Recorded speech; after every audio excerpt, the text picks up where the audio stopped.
அத்தியாயம் 5. மர்மமான புதிய பயிற்றுவிப்பாளர் ஹம். லாங்ஹாஃப் சென் மெதுவாக சுயநினைவு பெற்று பல முறை கண் சிமிட்டினார். அதன் தோற்றத்திலிருந்து அவரது இந்த நீண்ட இமைகள் உண்மையில் எந்த பெண்ணையும் பொறாமைப்பட வைக்கும்.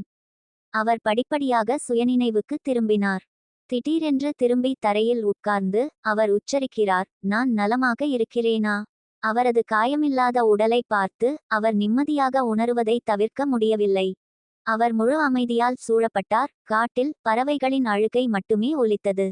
தலையை தாழ்த்தி பார்த்த லாங்ஹாஃப் சென் தன் பக்கத்தில் அழகாக வரிசைப்படுத்தப்பட்ட காட்டு மூலிகைகளை கண்டார். திகைத்து போன அவர் தனது சொந்த நெற்றி புள்ளிகளை தேய்த்தார். நான் உண்மையிலேயே தூங்கிவிட்டேனா? அதெல்லாம் வெறும் கனவா? ஓ, இது என்ன? அவர் தனது விரலில் ஒரு மோதிரத்தை கவனித்தார். அது ஒரு நீல நிற மோதிரம். அது ஒரு வகையான உலோக பிரகாசத்தை அல்ல, மாறாக ஒரு வகையான பீங்கான் அல்லது ஜெட் பளபளப்பை வெளிப்படுத்தியது. அலங்கார வட்ட வடிவம் தங்கத்தால் மூடப்பட்டிருந்தது மற்றும் அதன் மீது ஒரு அரிசி தானிய அளவுள்ள ஒரு இரத்தினம் பதிக்கப்பட்டு இருந்தது. இந்த விலைமதிப்பற்ற கல் மோதிரத்தில் முழுமையாக பதிக்கப்பட்டிருந்தது. மேலும் அவரது கையின் தொடுதலை பயன்படுத்தி அதன் மென்மையான சிறிய மேற்பரப்பை மட்டுமே அவரால் உணர முடிந்தது. மோதிரத்தின் உள்வட்டம் முழுவதும் தங்க நிறத்தில் இருந்தது. அவன் விரலுக்கு அருகில் அழுத்தியபோது அது கொஞ்சம் வெளியே ஒட்டிக்கொண்டது போல் தோன்றியது. அவனுக்கு ஒரு விசித்திரமான உணர்வை தந்தது. லாங்ஹாவோ சென் வெறுமையாக பார்த்தார். கோமாவுக்கு முன் நடந்த அனைத்தும் உண்மையானவை என்பதை அவர் உடனடியாக உணர்ந்தார். ஆனால் அவர் இன்னும் குழப்பத்தில் இருந்தார். அவரது மனம் கேள்விகளால் நிறைந்திருந்தது. அந்த சின்ன ஊமை பெண்ணுக்கும் வெள்ளை உடையணிந்தவனுக்கும் என்ன உறவு? மேலும் வெள்ளை உடையணிந்த மனிதன் தன்னை துரத்தி கொண்டிருந்த இந்த கொடூரமான தோற்றமுடைய மக்களை எப்படி காணாமல் போகச் செய்தான்? இந்த மோதிரத்தின் உரிமையாளர் யார்? 9 வயது லாங்ஹாஃப் சென்னுக்கு இந்த பிரச்சினைகள் மிகவும் சிக்கலானவை. அவற்றுக்கான பதில்கள் குறித்து அவருக்கு எந்த தகவலும் இல்லை. எழுந்து நின்று தன்னை அறியாமலேயே துரத்தியவர்கள் காணாமல் போன இடத்திற்கு சென்றார். உடனடியாக அங்கு விசித்திரமான ஒன்றை கண்டுபிடித்தார். சில அடிகள் சென்ற பிறகு லாங்ஹாஃப் சென் முதலில் பச்சை புல் நிறைந்திருந்த தரையில் அனைத்து புற்களும் மறைந்து தரிசு நிலங்களாக மாறிவிட்டதை கண்டார். மேலும் இந்த பகுதிகள் சில இடங்களில் வெளிப்படையாக குறைபாடுடையவையாக இருந்தன. வெளிப்புற பச்சை புல் கருப்பு தீக்காயங்களின் தடயங்களை மட்டுமே விட்டுச் சென்று அடர் பச்சை நிலங்களைப் போலவே மாறிவிட்டன. சரி, இதை பற்றி யோசிப்பதை நிறுத்துவோம். நான் சீக்கிரம் வீட்டிற்குச் சென்று அம்மாவின் காட்டு மூலிகை சூப்பை கொடுப்பது நல்லது. லாங்ஹாவோ சென் தன்னைத்தானே சரிபார்த்து கொண்டார். தனிம பயிற்சி திரவம் இன்னும் அங்கேயே இருந்தது. பின்னர் அவர் சீராக புறப்பட்டார். அவர் தனது வீட்டை நோக்கிச் செல்வதற்கு முன்பு மரவாளை பக்கவாட்டில் இருந்து எடுத்தார். இருப்பினும் அவர் ஒரு விசித்திரமான நிகழ்வை கண்டுபிடித்ததால் மரவாளை எடுத்தவுடன் அவர் தனது கால்களை நிறுத்தினார். மரவாள் ஒரு இறகு துண்டு போல இலகுவாகிவிட்டது. உண்மையில் அவரது கையில் இருந்த மரவாள் ஜெனுயின் நைட்ஸ் பயன்படுத்தியது அல்ல. அது உண்மையில் இலகுவானது மற்றும் அதே வழியில் செய்யப்படவில்லை. இந்த வாள் கடின மரத்தால் ஆனது மற்றும் 3.5 முதல் 4 கிலோ எடை கொண்டது. ஆனால் இதையும் மீறி அதை பயன்படுத்துவதற்கு முன்பு அவருக்கு ஒரு மாதம் முழு பயிற்சி தேவைப்பட்டது. அந்த நேரத்தில் அவர் ஓட்டின் ஹாலுக்குள் நுழைந்தார். மரவாள் லேசாக மாறிவிட்டதா? தவறு, அது இன்னும் அதே தோற்றத்தை கொண்டுள்ளது. உண்மையில் என் பலம்தான் மேம்பட்டிருக்க வாய்ப்புள்ளதா? அதை பற்றி யோசித்துக் கொண்டிருக்கும் போதே லாங்ஹாஃப் சென்னின் 2 கைகளும் வாளை பிடித்து கொண்டன. அவன் முன்னோக்கி ஓடி அவன் முன்னால் வெட்டினான். உடனடியாக ஒரு சத்தம் கேட்டது. வாளின் சக்தி அவனை மிகவும் பயமுறுத்தியது. ஆனால் அவன் கைகள் நிலையாக இருந்தன. அவன் கைகால்கள் மற்றும் எலும்புகளின் வலிமை மிகவும் அதிகரித்திருப்பதை அவன் தெளிவாக உணர்ந்தான். பலமுறை குதித்தபோது அவன் மரவாள் போல இப்போது அவன் உடல் லேசாக இருப்பது போல் உணர்கிறான்.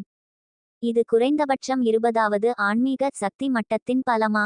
லாங்ஹாஃப் சென் மனதில் இன்னும் அந்த ஊமை பெண்ணின் அலட்சியமும் பிடிவாதமும் நிறைந்த முகத்தை நினைவில் வைத்து கொண்டு முணுமுணுத்தான். இவை அனைத்தையும் எனக்கு கொடுத்தது நீங்களா?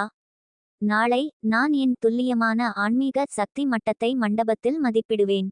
எப்படியிருந்தாலும் மரக்கம்பத்தை மீண்டும் சந்திப்போம். ஒரு இளைஞனின் இதயம் அவ்வளவு சிக்கலானதாக இருக்க முடியாது. இன்று பல விஷயங்கள் லாங்ஹாஃப் சென்னை குழப்பத்தில் ஆழ்த்தினாலும் அவரது தாயார் மீண்டும் எலிமெண்டல் பயிற்சி திரவத்தை குடிக்க முடியுமா என்ற ஒரே ஒரு யோசனைக்கு பிறகு அவர் இந்த விஷயங்களையெல்லாம் ஒதுக்கி வைத்தார். எல்லாவற்றிற்கும் மேலாக அந்த சிறிய ஊமை பெண் தான் சமீபத்தில் சந்தித்த ஒருவர். எனவே அவர் உள்ளுக்குள் அவளுடைய பாதுகாப்பிற்காக மட்டுமே பிரார்த்தனை செய்தார். ஒரு சிறிய முற்றம், 2 ஓலை வேயப்பட்ட அறைகள், கொடிகளில் சிக்கிய சில அலமாரிகள், வெயிலில் காய்ந்த சில காய்கறிகள். இது லாங் ஹாஃப் சென்னின் வீடு. அம்மா, நான் திரும்பி வந்துவிட்டேன். ஓலை வேயப்பட்ட குடிசையின் கதவு திறந்து ஒரு விவசாய பெண் வெளியே வந்தாள். லாங் ஹாஃப் சென் அவளுடைய வெளிப்புற தோற்றத்தை பார்த்துவிட்டு அவளிடம் ஓடிச் சென்றான். உடனடியாக ஒரு புன்னகையை வெளிப்படுத்தினான். அவள் லாங் ஹாவோ சென்னின் தாயார் பாய் யூ. லாங் ஹாவோ சென்னின் தோற்றம் அவளைப் போலவே இருந்தது. அவளுடைய தோற்றத்தின் அடிப்படையில் அவர் செதுக்கப்பட்டவர் போல. பாய் யூ எளிமையாக உடையணிந்து நிறைய கஷ்டங்களை அனுபவித்திருந்தாலும் அவளுடைய மிக அழகான தோற்றம் யாரையும் மிகவும் அதிர்ச்சிக்குள்ளாக்கும். லாங் ஹாவோ சென்னை போல அவளுக்கு தெரியாத ஒரே விஷயம் அவளுடைய கண்களின் நிறம். பாய் யூவுக்கு அவை கருப்பு, ஆனால் லாங் ஹாவோ சென்னுக்கு அவை அடர் நீல நிறத்தில் இருந்தன. ஆனால் துல்லியமாக இந்த அழகான தோற்றத்தின் காரணமாக அவர்கள் இருவரும் இன்னும் கடினமான வாழ்க்கையை வாழ்ந்தனர். இந்த அழகான தோற்றத்தின் காரணமாக பாய் யூ தனது மகனை பெற்றெடுக்கும்போது அடிக்கடி துன்புறுத்தப்பட்டார். இந்த பிரச்சினைகள் எப்படியோ தீர்க்கப்பட்டாலும் ஒருவர் எப்படி இப்படி ஒரு வாழ்க்கையை வாழ முடியும்? அவர்கள் ஊருக்கு வந்தாலும் ஓட்டின் ஒப்பந்தத்தின் பேரில் நகரத்தின் ஒரு தொலைதூர மூலையில் வசிக்க வேண்டிய கட்டாயம் ஏற்பட்டது. மேலும் துணி துவைப்பது அவளுடைய வேலையாக இருந்தது. இது அவளுடைய குடும்பத்தை பராமரிக்க போதுமான அளவு வருமானம் ஈட்ட உதவியது. சென், நீ திரும்பி வந்தாய். தேர்வு எப்படி இருந்தது? பாய் யூ மகிழ்ச்சியில் திளைத்து தன் மகனிடம் ஓடி அவனை கைகளில் ஏந்தி கொண்டாள். அவள் அவனை தூக்கினாள். வயிற்றின் உச்சியில் வளர்ந்த 9 வயது லாங் ஹாஃப் சென். தனது தாயின் மென்மையான மற்றும் தூய்மையான நறுமணத்தால் ஈர்க்கப்பட்ட லாங் ஹாவோ சென் மகிழ்ச்சியுடன் பதிலளிக்கிறார், அம்மா, நான் அதை கடந்துவிட்டேன். பாய் யூ மெல்லிய புன்னகையுடன், பாய் மிகவும் அற்புதமானவர் என்று எனக்கு தெரியும். சீக்கிரம் கழுவு, அம்மா இப்போதே உனக்கு மதிய உணவு தயார் செய்வார்கள். நான் போய் அதை தயார் பண்ணுறேன். நான் சில உண்ணக்கூடிய காட்டு மூலிகைகளை தேர்ந்தெடுத்தேன். உனக்கு குடிக்க ஒரு சூப் தயார் செய்வேன் என்று லாங் ஹாஃப் சென் தன் தாயின் மார்பிலிருந்து குதித்து எழுந்தான். அப்படிச் சொல்லிவிட்டு நேராக ஓலை வேயப்பட்ட குடிசைக்கு சென்றான். அதன் நுழைவாயிலில் அவனால் இன்னும் தன் அம்மா சொன்ன திசையில் திரும்பி பார்க்காமல் இருக்க முடியவில்லை. ஏன் என்று அவனுக்கு புரியவில்லை. ஆனால் அவள் இன்று மிகவும் மகிழ்ச்சியாக இருப்பது போல் அவனுக்கு தோன்றியது. உண்மையில் அவன் அம்மா பொதுவாக பகலில் அதிகம் பேசமாட்டாள். பாய் யூ தன் மகன் சமையலறைக்கு செல்லும்போது கண்களால் அவனை தொடர்ந்து பின்தொடர்ந்தாள். பாய், உனக்கு ரொம்ப கஷ்டமா இருக்கு ஆனா என்று முணுமுணுத்தாள். அவள் லேசாக பெருமூச்சு விட்டாள். அவள் கண்களில் இருந்து ஒரு போராட்ட உணர்வை வெளிப்படுத்தினாள். இறுதியாக வெளியே வரவிருந்த தன் உள் உணர்வுகளை அடக்கிக் கொண்டாள்.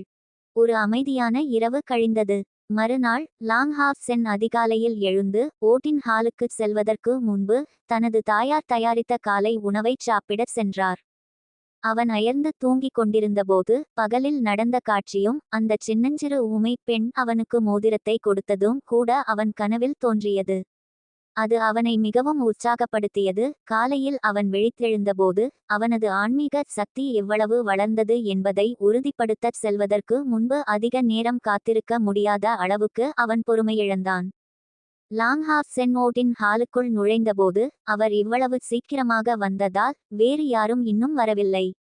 ஓட்டினின் ஹாலில் மதிப்புமிக்க எதுவும் இல்லாததால் பின்னால் வசித்து வந்த நைட் இன்ஸ்ட்ரக்டர் பால்சாவை தவிர யாரும் கண்காணிக்கவில்லை. நேற்றைய தேர்வு இடத்திற்கு மரத்தடிக்கு முன்னால் அவசரமாகச் சென்ற அவர் தனது முதுகில் இருந்து மரவாளை எடுத்தார். இன்று முன்னதாகவே ஆன்மீக ஆற்றல் சோதனையை எடுத்து தனது யூகம் சரியானது என்பதை நிரூபிக்க வந்தார். மரவாள் மெதுவாக உயர்ந்தது. லாங் ஹாவோ சென் கவனம் செலுத்தினார். அவரது கால் வலிமையை குவித்தது. ஆழ்ந்த மூச்சை எடுத்தது. அவரது கைகளிலிருந்து மரவாள் முழு வேகத்தில் கீழே விழுந்தது. பஃப், ஸ்விஷ், பின்.